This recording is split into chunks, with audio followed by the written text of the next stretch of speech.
31st night অথবা happy new year, যুবকরা যেটাই বলো, এটাকে কেন্দ্র করে তোমরা আজকে যা করতেছো, তোমাদেরকে কি এটার জন্যই আল্লাহ তাআলা দুনিয়াতে পাঠিয়েছেন? একটা বার চিন্তা করো না যুবক ভাই। ওমা খালাকতুল জিন্না ওয়াল ইনসা ইল্লা লিয়াবুদুন, আল্লাহ তাআলা বলেছেন মানুষ এবং জিন জাতিকে আমি বানিয়েছি আমার ইবাদতের জন্য। আর তুমি একজন মুসলিম, তুমি এটা কেন ভুলে গিয়েছো? স্মৃতি থেকে কেন এটা তুমি উড়িয়ে দিয়েছো যে ইসলামের, আল্লাহর রসুল ইসলামের ভিতরে কি শিখিয়েছেন আর কি করার জন্য বলেছেন? রাসূল করিম সাল্লাল্লাহু আলাইহি ওয়াসাল্লাম বলেন, মান তাশাব্বাহা বিকওমিন ফাহুয়া মিনহুম, যে ব্যক্তি যে জাতির সাথে সাদৃশ্য রাখবে হাশরের ময়দানে তাকে ওই জাতির সাথে উঠানো হবে।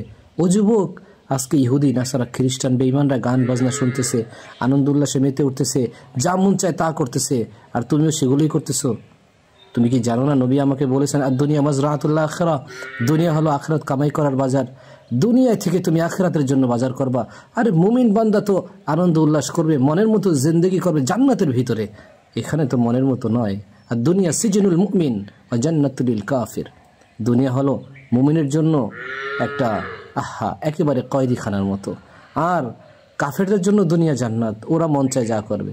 ও যুবক, হাতেও ধরি পায়েও ধরি, এই হ্যাপি নিউ ইয়ার উপলক্ষে এইভাবে গান বাজনায় জড়ায়ও না। অবাধে নারী পুরুষের, যুবক যুবতীরা মেলামেশা এরকম করিও না। এই গুনাহের ভিতরে জড়িত হইও না। এই ফানুস ফোটায়ও না। এই বেলুনবাজি, আতশবাজি এগুলো করিও না। যুবক ভাই, তোমরা গুনাহ থেকে বাঁচো, আল্লাহ তাআলাকে ভয় করো, ওই হাশরের ময়দানকে ভয় করো, কবরকে ভয় করো, জাহান্নামকে ভয় করো। তুমি কি এই চিন্তা করো না তোমাকে কবরে যাইতে হবে? ওই কবর তোমার কি একটু মনে পড়ে না? তোমার মা বাবা, আত্মীয় স্বজন, কত লোক অন্ধকার কবরে গিয়েছে। যুবক, তুমি এখনো কোন আশায় আছো? তোমার মতো কত হাজার যুবক দুনিয়ার থেকে বিদায় নিয়ে অন্ধকার কবরে চলে গেছে। তোমাকে আল্লাহ তাআলা বোনাস হিসাবে হায়াতটা দান করেছেন, আর তুমি এইভাবে গুনার ভিতরে কাটাইবা। যুবক, এটা হতে পারে না ভাই। তুমি মেহেরবানি করে গুনাহ থেকে ফিরে আসো। এই হ্যাপি নিউ ইয়ার উপলক্ষে আর কখনো এগুলো আমরা করব না। আমরা নতুন বছর আমল দিয়ে শুরু করবো ইনশাআল্লাহ। আমরা যে কোনো একটা আমল দিয়ে শুরু করি। আজকে এটা হচ্ছে 2024 সালের শেষ দিন, আবার 2025 সাল শুরু হবে।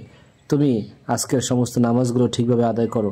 আবার কালকে ফজরের নামাজ আল্লাহ তাআলা যদি বাঁচিয়ে রাখে, সুন্দরভাবে নামাজের মাধ্যমে আমল দিয়ে শুরু করো। আল্লাহ তোমাদেরকে তৌফিক দান করেন। আর এই 12টা পর্যন্ত এরকম সজাগ থেকে, আহারে যুবক, তুমি নাইট একটা কি বলে 31st নাইট, তোমাকে তো আল্লাহ কত নাইট দিছে, তুমি এগুলো দেখো না? কদরের রাত্রি আল্লাহ তাআলা দিলেন, এমন একটি রাত্রি আল্লাহ পাক বলতেছেন, ইন্না আনজালনাহু ফি লাইলাতিল কদর, আমি কদরের রাত্রি দান করেছি তোমাদেরকে। এই রাত্রটা কিরকম রাত্র? ওমা আদরাকা মা লাইলাতুল কদর, নবী আপনি জানেন লাইলাতুল কদরটা কিরকম? লাইলাতুল কদর খায়রুম মিন আলফি শাহর, এটা 1000 মাসের চেয়ে উত্তম। তুমি এমন একটা রাত আজকে উদযাপন করতেছো যেটার ব্যাপারে কোনো ভূমিকা নাই, কোনো কথা নাই, কোনো ওয়াদা নেই যে তোমাকে এরকম এরকম উপমা দেওয়া, আর গুনাহের বিষয়। আর আল্লাহ তাআলা তোমাকে এমন একটা রাত দিয়েছেন যে রাতের ব্যাপারে আল্লাহ নিজেই বলে, লাইলাতুল কদর খায়রুম মিন আলফি শাহর, 1000 মাসের চেয়ে উত্তম একটা রাত্র। আহারে দোস্ত, ওই মাস, ওই একটা রাতের জন্য ইবাদত করো, ওই অপেক্ষায় থাকো। আরও কত রাত তোমাকে আল্লাহ তাআলা দিয়েছেন। তোমাকে আল্লাহ তাআলা রমজানের আগে 15ই শাবান যেটাকে আমরা বলি, আল্লাহ তাআলা শবে বরাতের একটি রাত্রি দান করেছেন। ওই সময় ইবাদত করো। এরকম দামি দামি রাত্রিগুলোতে ইবাদত কাটাও, তোমার জিন্দেগি কাজে লাগবে। আল্লাহ আমার যুবককে তুমি হেফাজত করো, গুনাহ থেকে বাঁচিয়ে দাও। আসসালামু আলাইকুম ওয়া রাহমাতুল্লাহি ওয়া বারাকাতুহু।